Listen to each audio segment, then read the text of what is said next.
Hello, everybody. My name is Ajibola. It's so good to have you here. You're welcome to yet another beautiful, interesting tutorial.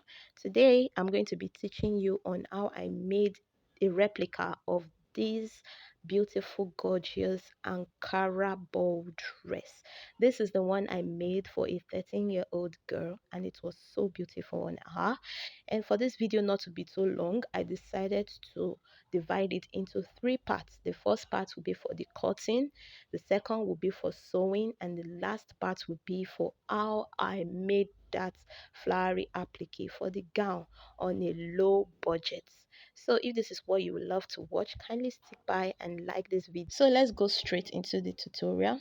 First, I'll be showing you what I made use of for this whole project, and I have my fabric Ankara there, as you can see. I have my measurements book where the measurements will be taken from. I have my pattern master for drawing lines and curves. I have my pin cushions, my scissors, my chalk, my tape measure. Then I also have here my zipper in a matching color with the main fabric. I have my trimmings. I got 3 yards of that at the market, and I got lining in a black color, also 3 yards of that. Then I have my net, orange fancy net. Yes, I got 1.5 yard of it. This will be used for the middle panels of the gown. Then I have my hard net for the butt inside of the gown to give it that richness. Then the flowers, I got them as well in different shapes and sizes. And I got beads as well, just for extra, decoration on the applique. And I have my glue there as well. I already have that, and we'll be making use of tune net, yes, for the applique. So guys, I folded my fabric into two using the largest body circumference, which is a bust area. You divide by 4 and you add 4 inches sewing allowance to it. Now I went ahead to roll my starting line or shoulder line, like you will call it. From there as well, I'm going down by 12 inches to measure the waist line or half cut length measurement, which to in my own situation was 12 inches. Then you also go ahead from the shoulder line or starting line to mark 9 inches for the bust line. Whatever measurement yours will be, that is what you would use. Mine was 9 inches, a bust line measurement. And guys, take note that if you are marking directly on your fabric, do it on the wrong side of your fabric. Now I'm labeling it the waistline and the bust line. So now I'll go ahead to mark my shoulder measurement, which is my shoulder divided by 2 plus 1 inches seam allowance. Yes guys, 1 inch seam allowance, because when you turn your neck, half inch will be gone, and for the joining of your sleeve to your shoulder, half inch will be gone. So here I am showing you the type of neckline the gown has. It's a wide eye neckline. Yes, it is wide, so I'll be making use of 4.5 inches for it. Yes, and the depth of the front neckline, I went down from the starting line by 2 inches. I'm sorry, my camera didn't really show that part, but I went down by 2 inches. Now I'll be measuring the total measurement I have for my shoulder, and I'll be marking exactly of that measurement on the bust line area, and I'll connect the points together, as you can see there. So now I'm marking my shoulder slope or shoulder slant, as you will call it. I'm going down by 1 inch from the shoulder line, and I'll be connecting that point to the neck width area of my pattern to form a slope. Now I'm measuring my chest line. Yes, your chest line is different from your bust line. Your chest line is the place where your armhole curve will be ending. So for you to get your chest line, if you're not able to measure it on your client, you divide your bust into 6 divided by 6 plus 1.5 inch, and I got 6 inches. So I am drawing a line across, creating my chest line. So I'm going to go ahead with my pattern master using the slightly curved part of it to draw my neck depth for the front pattern, as you can see. Then I'll go ahead to mark the quarter of my bust circumference measurement. Then I'll be adding 4 inches sewing allowances to it. And the 4 inches sewing allowances is for joining the middle panel. I'll be using 1 inch on both sides. Then the remaining 2 inches will be for the turning of my fabric with my lining, and the remaining will be for seam allowance. So the slope, shoulder slope area out to the chest line, I'll be measuring it and dividing it into 2 equal parts, as you can see here. And I'll be going in by inch half inch.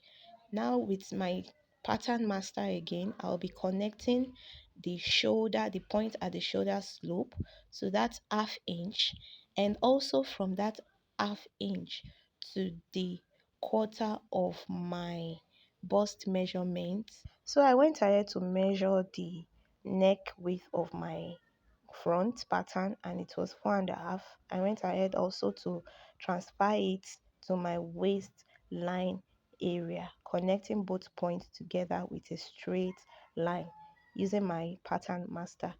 And this will form that middle panel where the lace will be added on the top part of our gown.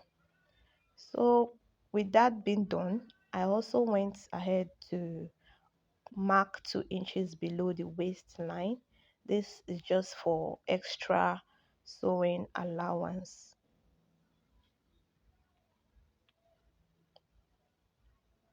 So I had to draw a straight line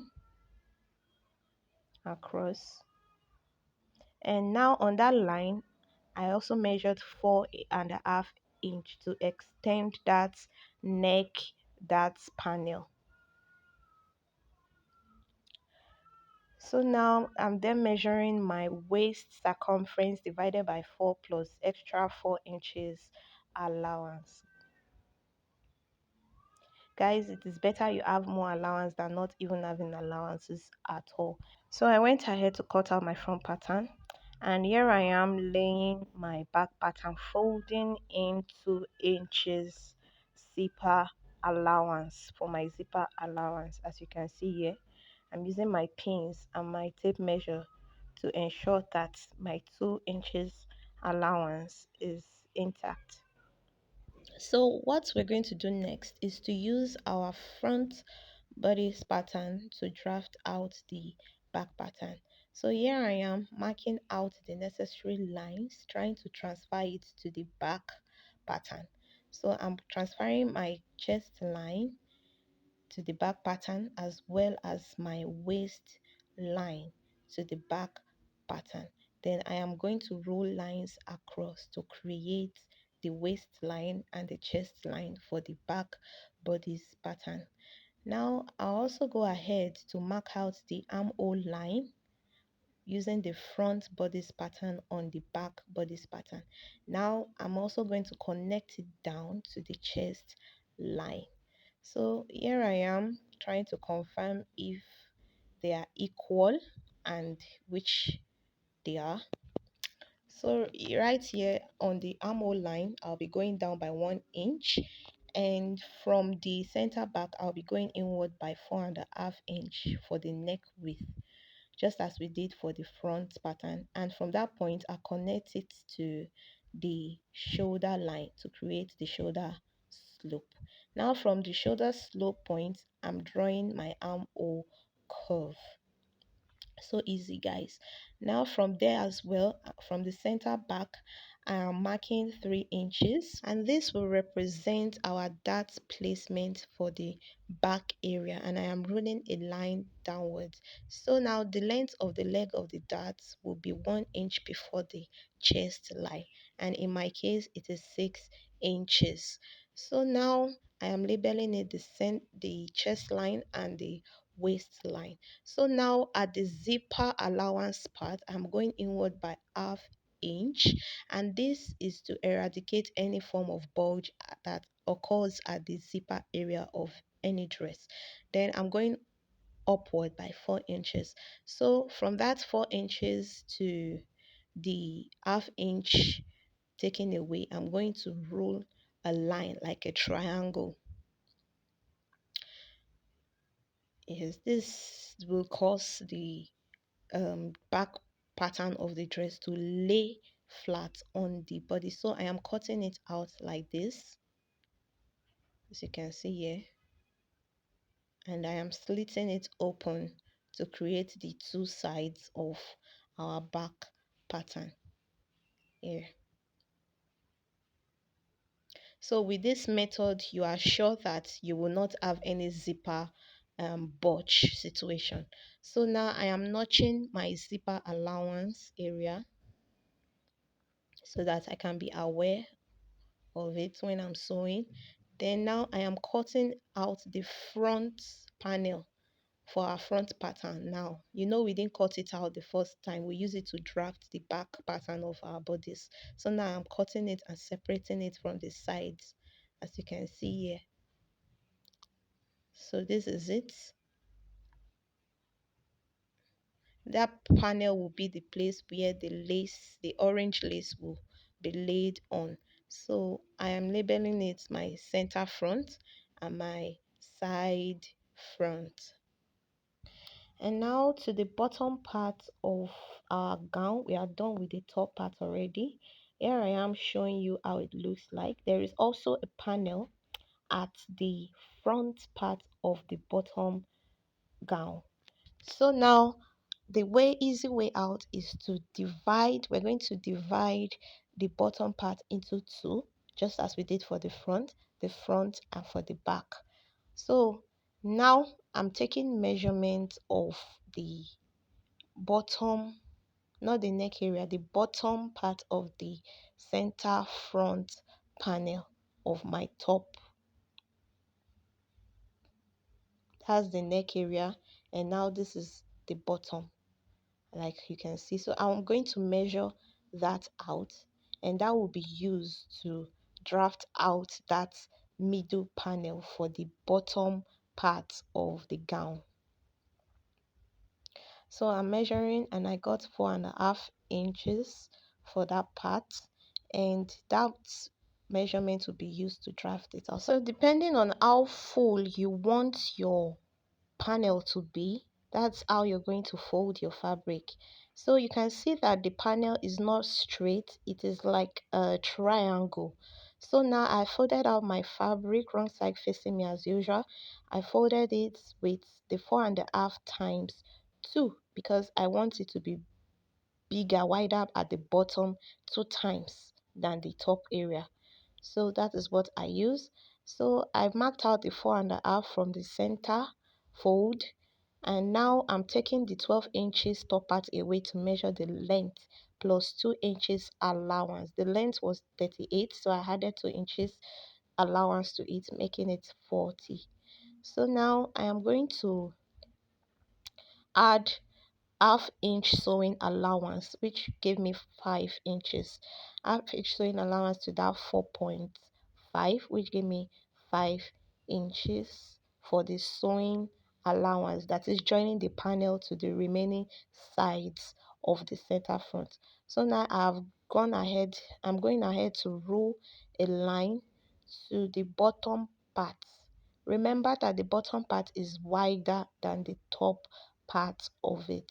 So I added extra 5 inches to it to make that part bigger, and not too big, just moderate and accurate. So now I'm notching the center of it so that when I'm about joining it to the top part, it's going to align well and be equal. So here is a brief explanation on the bottom part of the gown. Using our waist circumference measurement, 21 inches, I divided it by 2 and it gave me 10.5. That is 10.5 for the front and 10.5 for the back.